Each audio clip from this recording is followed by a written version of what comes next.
The next speaker will be Frank Verdonk, who is involved in the EFSA activity, in particular in the biohazard unit.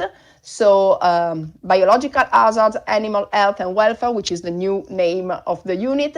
So Frank Verdonk, the floor is yours. Good morning. I see it's a bit blurred. I can try to change that. Yes, this looks better. Good morning.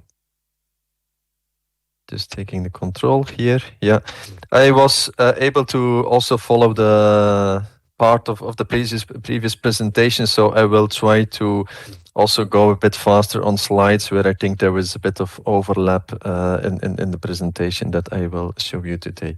Okay, that was a bit fast. So I will explain briefly the following elements. What is EFSA? How do we work? Our way of being independent. Who we work with. I think the risk communication, probably I can skip that because probably already covered. And also in the future, I can be very brief. So let's start with EFSA. I think you also know that EFSA is one of the more than 40 EU agencies. We are located in Italy, Parma, and here on the slide you can see the other agencies with who we work a lot together. So EMA for the medicines, ECDC is the human health aspects, and ECHA for it's the chemical agency. Scope of EFSA is being the reference body for the risk assessment of the food and the feed chain within the European unit. And we covered all the different aspects from the field to the fork or from the farm to the fork, as we say in terminology of the Green Deal. But we are just one partner of the whole network of bodies involved, and I think in the first presentation this was explained in more detail. So what do we do within EFSA? Is first and most of all, we provide independent scientific advice and support for the EU risk managers. I think this is really the core activity. Both for food and feed safety. It's independent, and also we will try to do it in time. That is sometimes a challenge, but yeah, we need to adapt, and time is becoming more and more important element for all the actors involved. Besides the risk assessment, we also communicate afterwards our scientific outputs, and we also promote the scientific cooperation at the European level, but also outside Europe with global partners. What are we not doing? I think this is also even important just to stress this. We are not involved in developing any policies and legislation related to foods. We still often get questions from the public in this area, but we are not responsible for this. This is really up to the risk managers from the Commission. We also do not adopt any of the regulation, any market authorization of new products. I think this was also explained in the previous presentation. We do not enforce any legislation, so nor do we any legal control actions. What are the EFSA values? We have 5 key ones. The first one is scientific excellence, which is of course needed to deliver high quality scientific advice. Innovation, because we also need to adapt to the changing environment outside and keep on using up-to-date methodologies. Cooperation, because in EFSA we have EFSA staff available, but we alone cannot cope with all the requests that we have to deal with. So we need to collaborate with experts, mainly within Europe, but also outside Europe when we need very specific information.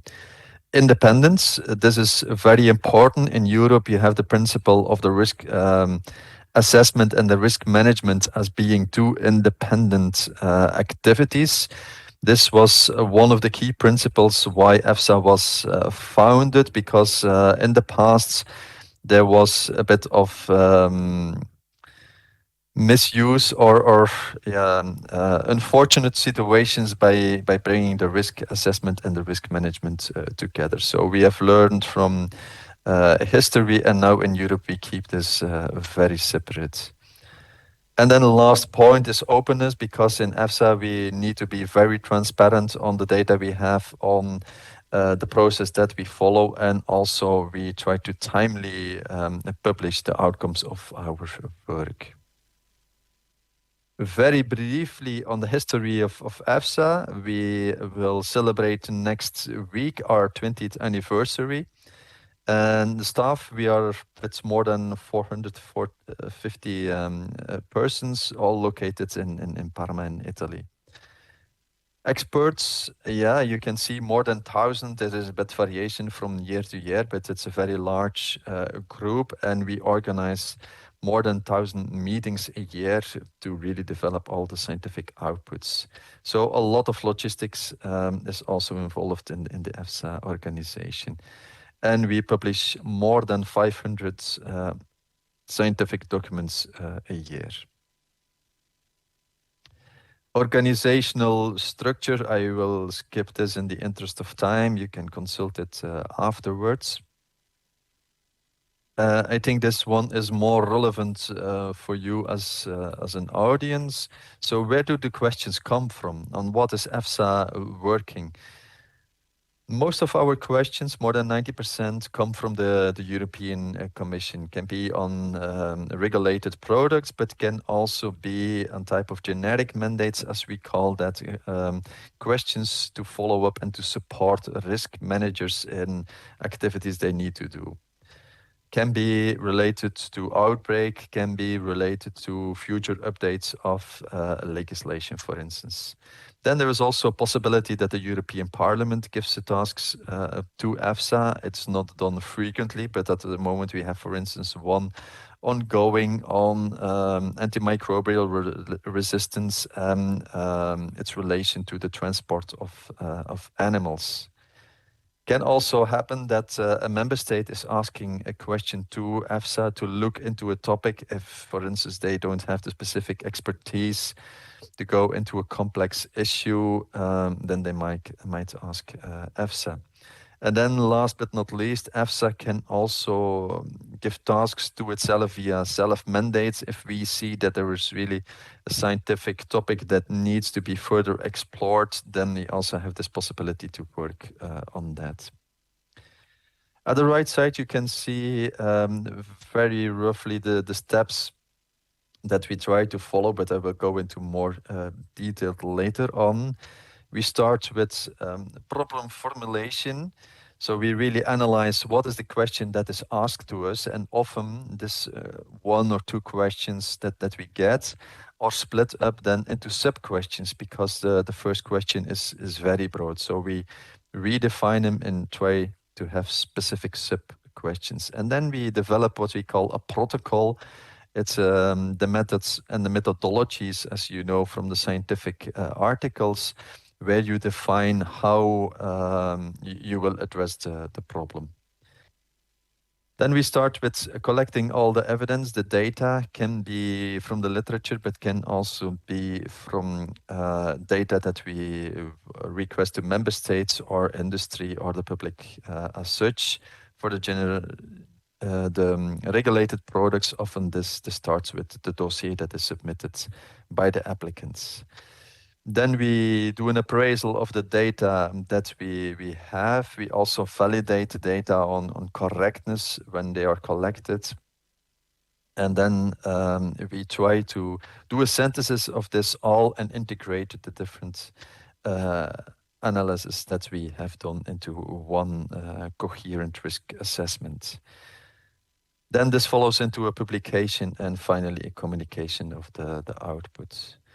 We have many tools within EFSA that we use, and we can group them in three different categories. One is related to the data collection, so a lot of IT platforms where people can submit data, but also data catalogs to specify the definitions of all the categories, for instance. Then in the middle, the methods can be mathematical models, exposure models, this type of tools. And then last but not least, the people who are doing the risk assessment. This is really the most important element. And as said, we work here with external experts and also with EFSA staff. Also here, we have, for instance, methodologies on expert knowledge elicitation. If there are no data available, then we do a kind of interview sessions with experts to come to quantifiable judgments on probabilities. The scientific expertise that we are working with is structured in different ways. We have one body that is called the scientific committee.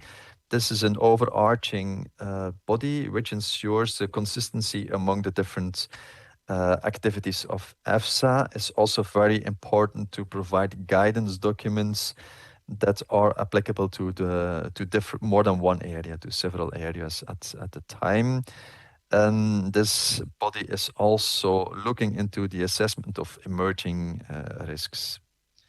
Then we have the scientific panels, each in their area of expertise. They really drive the majority of the scientific outputs.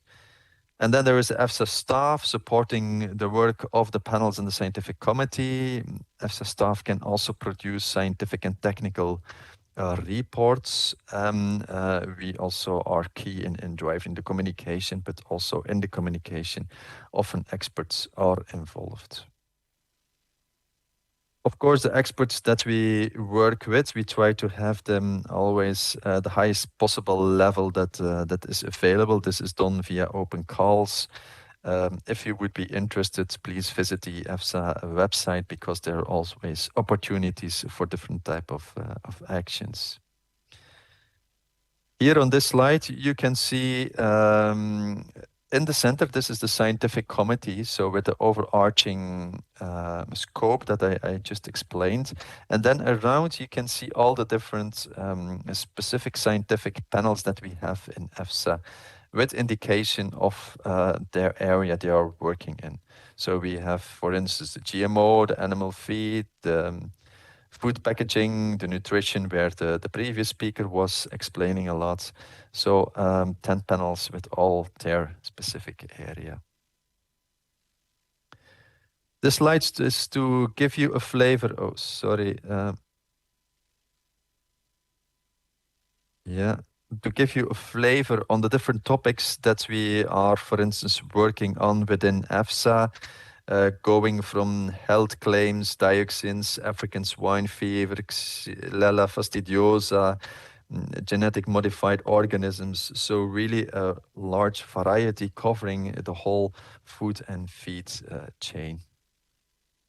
Sometimes we also get urgent requests to do a risk assessment, and you can see here some examples what were urgent requests in the past. It is often related to outbreak situation in the food and the feed chain. You might recognize here the Smallenberg virus a long time ago, but also African swine fever, which has now become a chronic issue in the pig industry, but also outbreaks of Salmonella and Listeria, for instance. Then I go a bit more into detail onto this slide, and this is the workflow of the applications. If you consult afterwards the slides, you will see that there is also a similar workflow for the genetic mandates and a third one for the pesticides. But here I will explain a bit more in detail the workflow on the non-pesticide applications or regulated products. We split the process into four main steps. First is the intake of the mandate. Then we have the preliminary activities and for the risk assessment. Then phase 3 is the risk assessment itself, and the last phase is the publication of the output and also its dissemination to the requester's specific target audience and the public at large. What you can see at the bottom is the confidentiality process. It's very important for the area of the regulated products, because if applicants submit a dossier to EFSA, we have to scrutinize the information that we receive and check the requests from the applicant to keep certain data as confidential. It's specified within the regulation what can be granted as confidential and not, but we have to verify all the requests from the applicant. So that's taking some time, certainly if it are very big dossiers with sometimes more than thousands of pages. Let's go a little bit more into the different phases. First one on the intake of the mandates. Here there are two elements that we need to consider. We have the mandate that often we will get from the European Commission. That is one aspect, but then we also need to have the dossier to be able to start with. If we receive only one of them, we are not formally able to start. Second point here is written withdrawal of a dossier. We put it at the beginning, but this is an element that can be done throughout the whole process. An applicant can at any moment in time always withdraw a dossier until the moment that it is adopted by the panel, because then we need to publish the outcome. Otherwise, applicants would be keen to withdraw applications in case EFSA is coming with a negative result, and that would not be transparent. So can be done withdrawal until the moment that the risk assessment is finalized. The chartering, that is an internal organization for the planning of the resources that we need. More importantly is the next bullet point on the validity check, the validation of the dossier. So this is more an administrative check where EFSA staff is looking into the dossier and they really analyze if all the different documents and studies have been provided that are legally required or also required based on the EFSA guidances. If we see that there are major shortcomings, we can go back to the applicant and ask additional information to be provided. Then we have the confidentiality assessment, as I already mentioned earlier. There was a consultation of the public and also possibly to targeted stakeholders, which can be the member states, asking if they have additional information that could contribute in the assessment of a specific dossier. So then the public and target stakeholders can get access to the non-confidential parts of the dossier. Going from first macro phase to the second one here, then it means that we have the dossier declared as valid. So all the administrative elements are there, and then we can start with the work. Before really going into the risk assessment itself, we start to do some preparatory work again on the planning, who is involved, what are the tasks that we can do internally with the working groups and the panels, or if there's preparatory tasks that we could also outsource.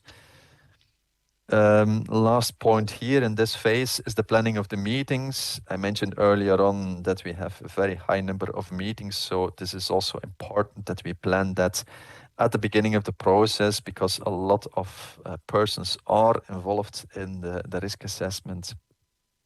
So we need to book time slots in everybody's agenda early on to ensure that people are available at the right moments.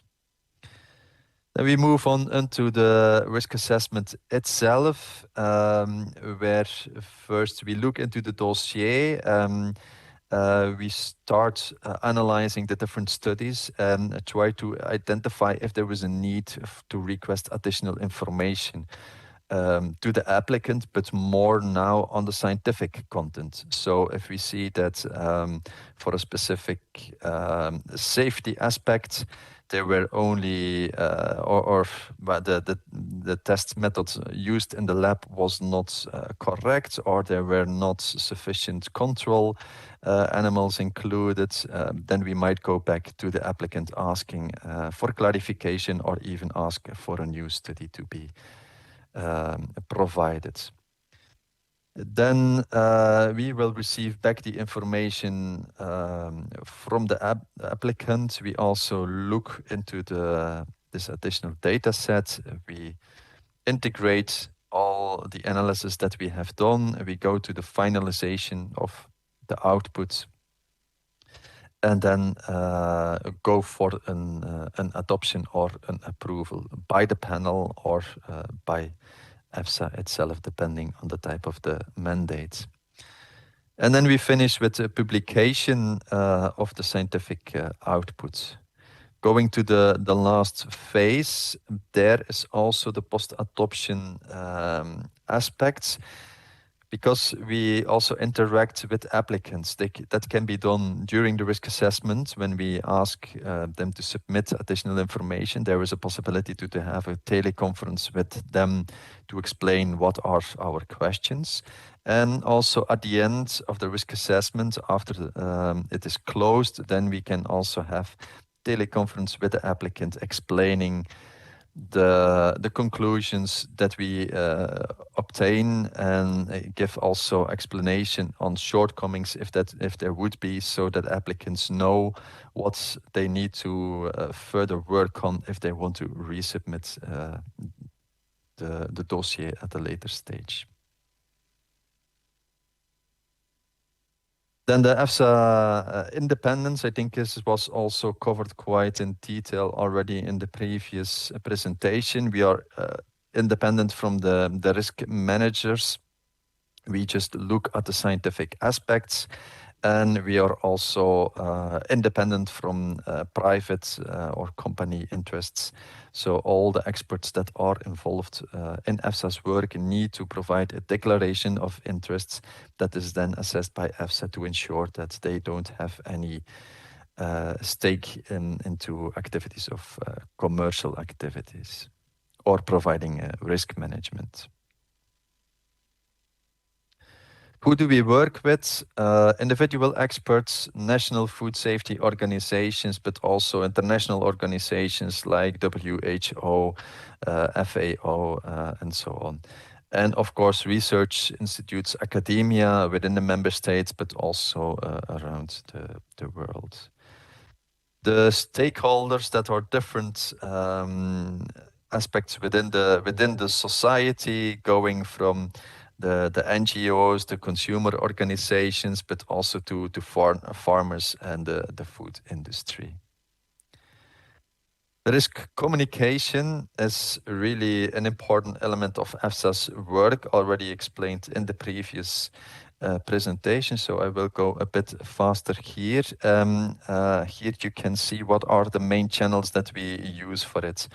All the outputs of EFSA are published in the EFSA journal, so there you can find this information. We also use the multimedia, and on the EFSA website there are information on the topics we work on, but also you can find there fact sheets on updates on diseases, for instance.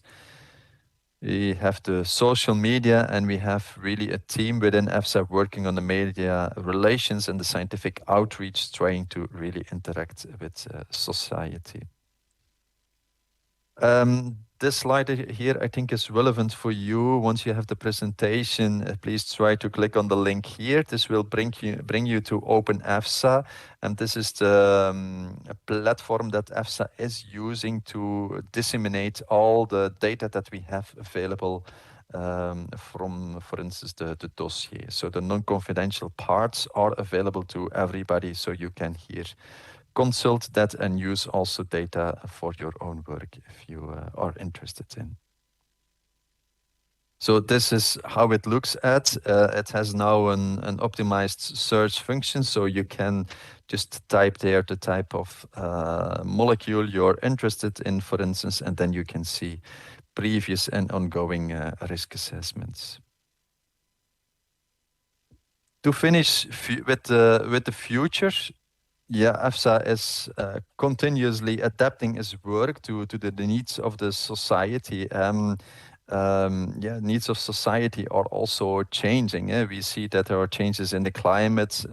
We all know that antimicrobial resistance is something that is very important and causing quite a lot of deaths also within the European Union. So it's something that we really need to work on. Chemical mixtures, another example where EFSA has been very active over the past years, is driving new methodologies in Europe but at global level to really try to identify methodologies how we can assess mixtures of different components together into the food and the feed. The work of EFSA is really important to the EU level for the Commission who is asking it, but also giving information to all the stakeholders and the public at large. It's referenced a lot, and we can see that also this has an impact on EFSA because we are getting more and more questions. So the volume of our questions is increasing. Also, the volume of information is increasing. Now everything is digitalized, so more accessible, but it means we also need to look into more data.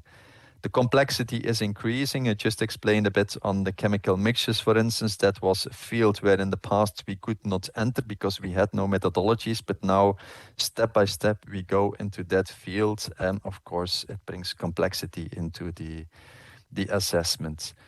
Of course, we try to monitor the quality of the evidence that we work with, but also the quality of the outputs. So the way forward for EFSA is really work together with people within the member states, with the academic partners, but also with national competent authorities, because clearly we cannot do the work alone within EFSA.